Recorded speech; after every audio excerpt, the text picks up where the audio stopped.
What is going on, guys? Welcome back to another video. This is our first video here. I'm your host, David Chahet, here, the manager of David Alexander Capital Management. Before we get started, everything you see in this video is not financial advice. Investments are risky and can result in full loss of principal. And also, just a reminder, we do not offer any services or products to the public. This channel is just about sharing my thoughts and kind of tracking my performance and my, I guess, evolving investment philosophies over time. So, with that out of the way, I have a pretty interesting topic I want to just talk about today. Um, and that's my thought process on risk. Okay. So, just to give a little bit of context, I've been investing basically since August of 2022, and I have been able to achieve above average returns. But I'm always trying to kind of think to myself, it's probably like some type of imposter syndrome, but it's kind of like trying to figure out, was my success luck based or skill based? And I just want to talk today about some interesting topics I've come across recently, um, and how it's kind of affecting my thinking moving forward. So, and by the way, this is kind of like how I want to structure these videos. I don't want it to be kind of trying to push any specific asset. I think that's not genuine, and I'm not trying to sell anything. I kind of want this to be a channel where I can share interesting ideas and it be a very um, low pressure thing. Um, I might abandon this idea next week, but it's interesting now and I want to share it now. So these are just notes I wrote down in Obsidian. I just want to read through it, and if there's any comments I have as we go through, then I'll share those. So thank you guys for being here, and let's get started. So, what is risk? I was watching a great Howard Marks video where he basically describes risk as the probability of permanent loss, and I think that makes sense.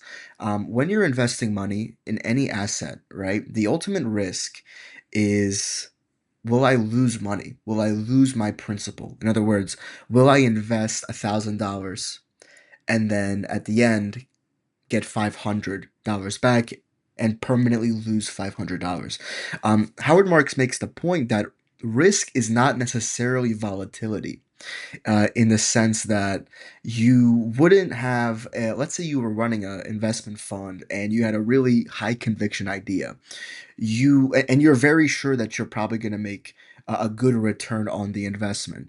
You're not going to have a meeting with the team and say something like, well, we might not make this trade because while we're sure we will make a return, it may be too volatile. That just doesn't sound right. You might say we should probably stay away from this trade because the probability of permanent loss is just too high. Or maybe there's a 1% probability that you lose everything.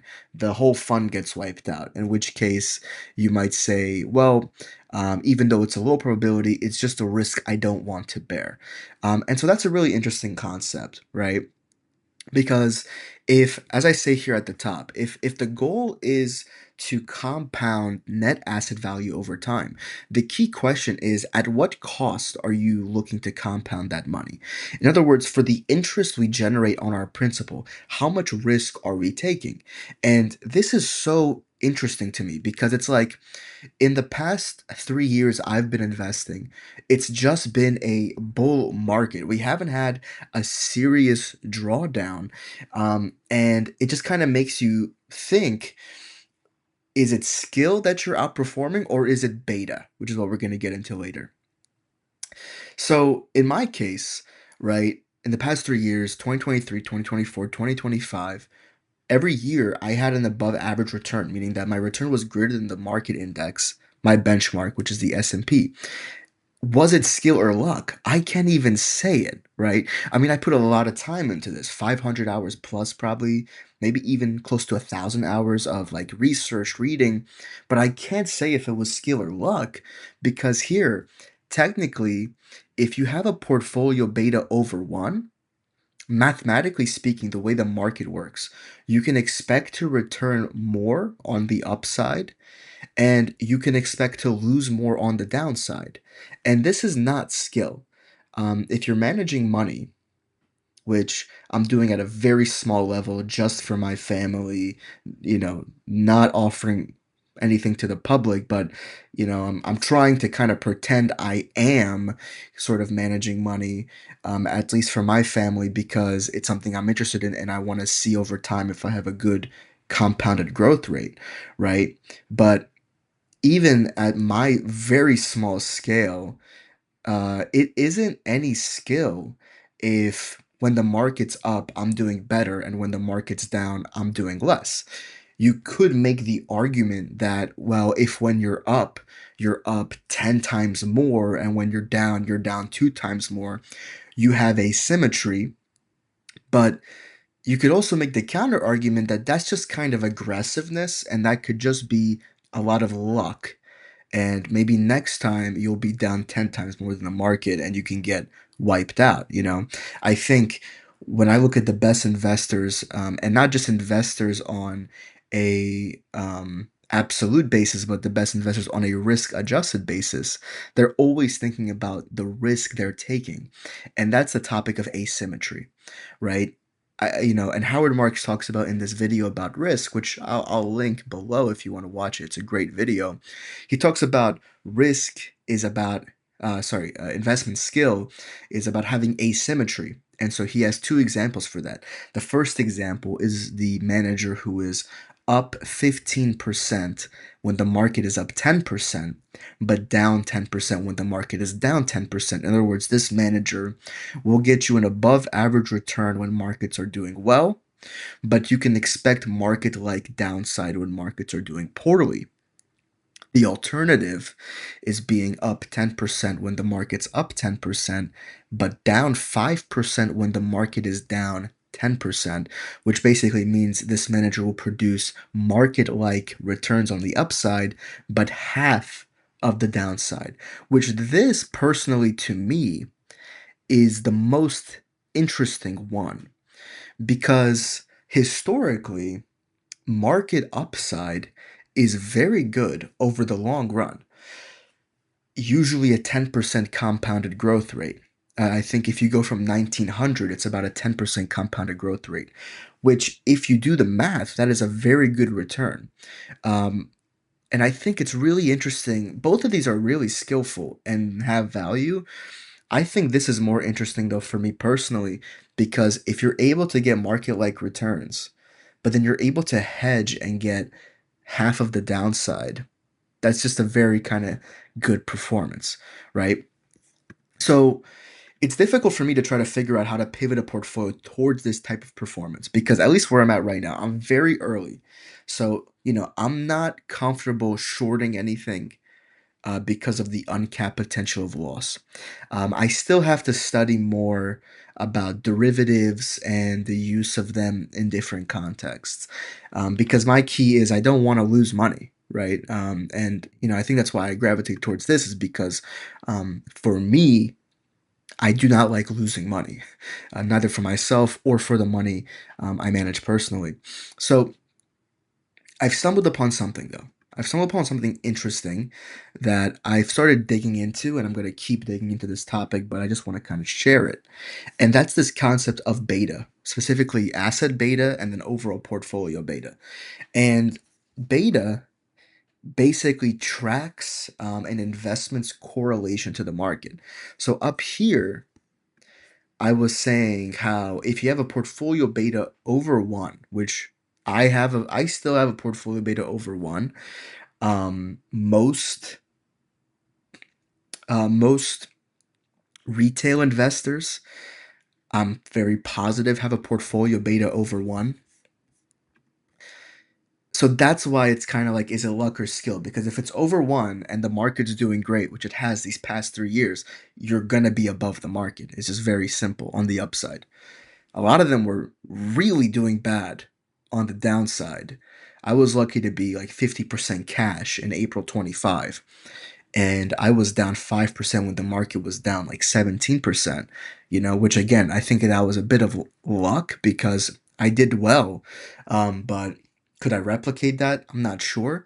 But kind of off topic, what I was meaning to say was a lot of people and retail investors, I remember, at least from the sentiment on social media platforms, they were down, 30%, 35, 40%. And then they only got saved because of the shift in policy, which then gave them even higher upsides by the end of the year.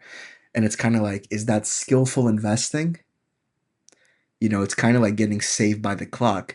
And the way I look at it, I would rather be in a position where if we have a 2022 inflation crisis like we did before, I'd rather be down less than the market and maybe have less of a crazy upside. But I think that's more skill in a way, because if you don't do that, you're just kind of waiting for the crash. You're waiting exposed for the next big catalyst.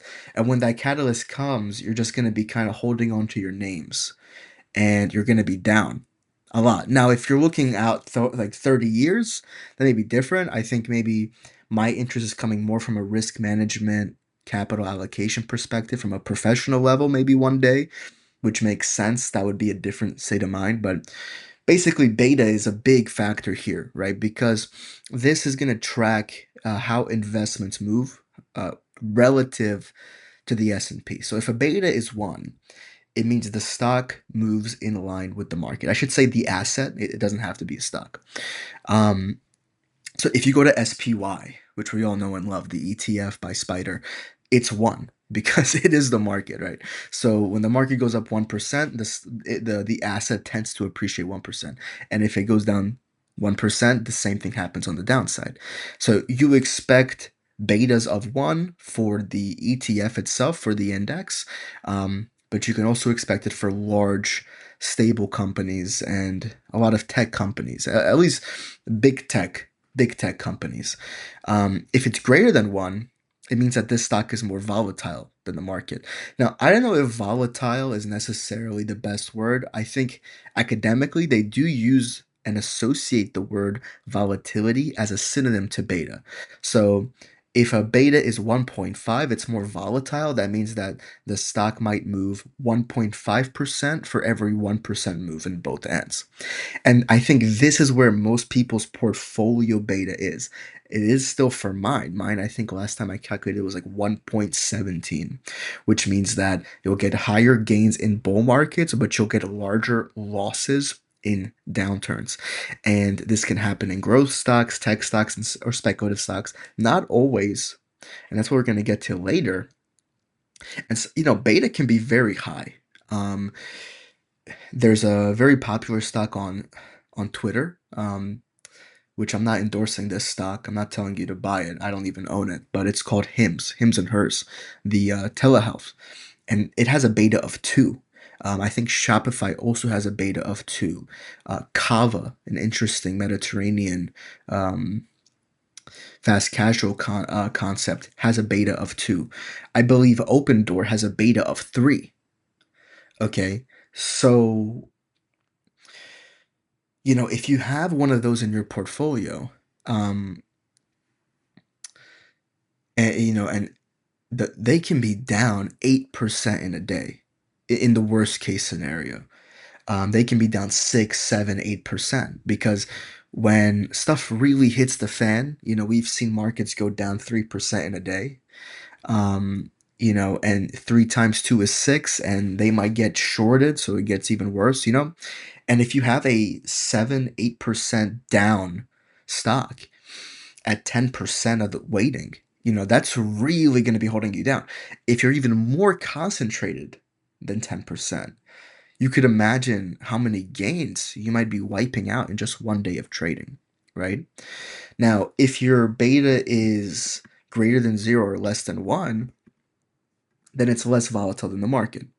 And you'll see a lot of um, I guess this is ChatGPT, not the whole thing, but just this bullet point is ChatGPT. You will see, I guess, more stable companies in the sense that they're often healthcare, like Johnson and Johnson is like 0.33. I think United Healthcare is also like 0.25, 0.3. Um, So I guess you could call that more stable. Um, if the beta is zero, it means it's uncorrelated, and if the beta is less than zero, which is quite rare, it means that it moves opposite. So that's usually going to be if you're shorting something, then your beta becomes zero. If you're shorting the market, if you're shorting SPY itself, then that short position is, I suppose, -1, because if SPY goes down 1, -1 times -1 is 1, so you go up 1, right? And so this led me to this thought. Okay, so kind of like reframing the mental map. I want to make my investment success less due to chance, less based on luck. That means that I need to differentiate my portfolio from the average retail investor, which means that I probably need to try to get market like returns on the upside and not so much market downside, which means that I need to be somewhat less correlated to the market when possible, which means that my portfolio beta should be lower than 1. I like if you're following kind of where I'm going with that. So how do you get your portfolio beta less than 1? Your assets need to be mostly less than 1, and they need to average out for your portfolio beta as a whole to be less than 1. Which, if you're just in stocks, like I am right now, that is not the easiest thing to do. Unless if you're going super in defensive names, like Johnson Johnson, Procter and Gamble, Coke, right? So I was like, okay, let me try to be optimistic because this is interesting. Because the way I currently try to invest is pick a handful of names, like 8 to 12 names that I have really high conviction about their businesses over time, right? And so my thought process is this paragraph. If I can keep my style of placing relatively concentrated bets on companies I think will outperform, and simultaneously have them be lower beta names, I can, in theory, very important caveat, in theory, outperform the market on the upside, but face less volatility on the downside. And this would, in theory, be a long only approach. Now, maybe over time this evolves. I get comfortable with shorting, and this becomes a lot easier to do. But the key here, and I think I'll bold this note, just because an asset has low beta does not mean it will have low returns. And see, that got me excited because um, like it gets me really intrigued because a couple of things. First of all, I really like Peter Lynch's philosophy on markets, where he talks about you can find alpha investing in neglected names that don't get as much attention, especially from institutions. So, number one, if less people are looking at low beta names, which is usually the case, because high beta names get a lot of attention because of how much they move, that means that there's probably less people looking at low beta names, right? That's kind of intuitive. And so if that is the case, and it's also the case that low beta doesn't mean low returns, I can theoretically have a portfolio of high conviction, low beta businesses or assets and achieve, if the conviction is right and it goes my way, I can theoretically achieve great returns, maybe even outperform the benchmark, and still when the asset prices fall, it goes down. Now, I just want to add this note because as I'm thinking, when I'm thinking, I'm always trying to see where could I be wrong. Um,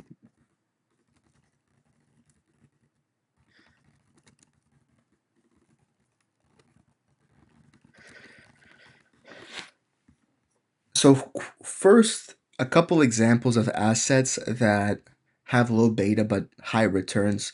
The gold ETF has a beta of zero point 0.5 with a 5-year return of 160%.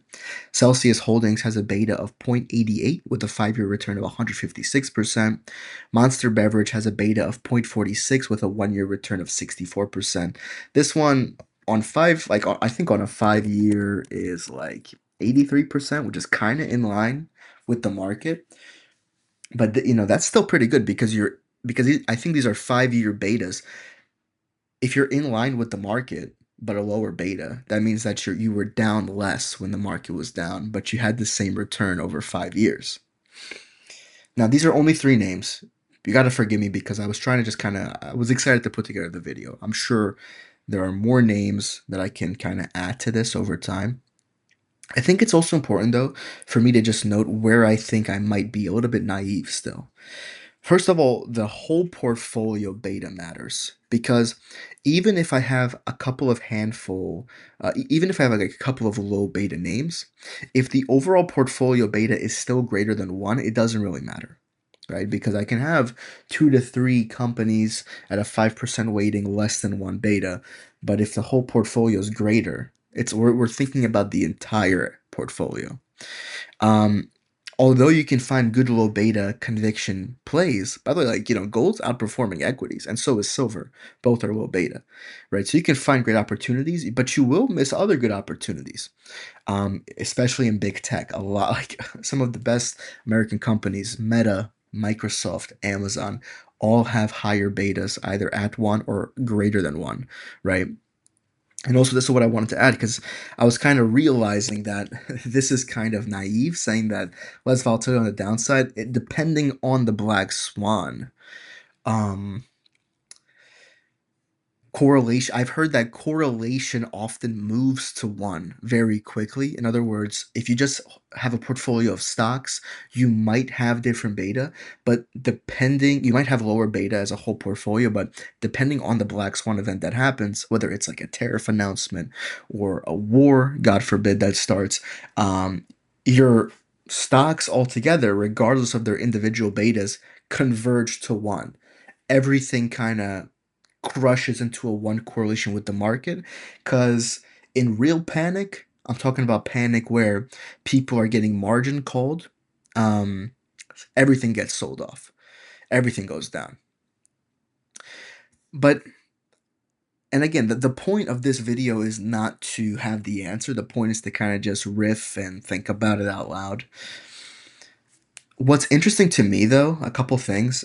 I started out like very value driven, like for example, like intelligent investor, mastering the market cycle, kind of like learning from these kind of like super fundamental based perspectives. Like um, a stock price is the present value of the future cash flow over time. You value stocks based on free cash flow yield. Higher yield means a better valuation. Things like that. Voting machine versus weighing machine type of things, right? And it's really interesting to kind of have this new perspective. Um, because I think those value driven approaches, I think they're right, especially when it comes to valuing. But there's a lot of interesting ways the market machine works, the mechanics of it, the liquidity, the volatility, beta, technicals, charts. And it's really fun and exciting to kind of lean into that, because it's like you can find, as Buffett would call, a cigar butt stock, which is, beaten down, but you can still get one more puff out of it. If there's no liquidity, in other words, if nobody wants to buy it, then you won't make interest. You need liquidity to profit. You need somebody to be driving the price up, stuff like that sometimes gets overlooked from a value fundamental only approach. And I guess to close out, the one thing I'm comfortable saying, and I'll come back to this in the future, is because again, I'm not sure. It may be the case that, I have a very big beta portfolio, but it's all going to converge to one in the black swan. It may be the case that maybe over the long run it doesn't matter, because if it was a higher beta but it really did well, then, did I really take the risk? But this is one thing I'll say. If I come across a very quality, high conviction name or asset that I want to allocate capital into, and the asset has less than one beta, I think I'm comfortable saying, based on what I've learned so far, that I would want to go heavier into that investment. Because if all things are equal, if we have two companies with the same balance sheet, the same growth, the same valuation, but one of them is lower beta than the other, in which universe do you not go with the lower beta name? Again, assuming everything about the companies is equal, the same name, the same outlook, the same guidance, balance sheet, growth, valuation, but one of them has a lower beta than the other, why would you ever not buy the low beta name? Because if you can have the same conviction and the same everything, wouldn't you want to be less correlated to the market? I think like that's a really interesting thing I can take away from this. So as I keep doing my due diligence and finding companies I like, I'm going to look at that beta. And if the beta is really high, I'm going to maybe pass on it. Unless if it's a really interesting name I like, a really high conviction one. Whereas if it's a lower beta and it's boring, I won't invest in it. But if it's a lower beta and it's really high conviction, I think now I know that maybe that's worth more capital allocation because I can have a great name with high conviction, but sleep a little bit better at night if the markets ever tank, which they always do in the long run. Interesting takes. If you have any thoughts on this, if you've had experience with this, if you're a professional, let me know your thoughts. And yeah, thanks for checking in, guys.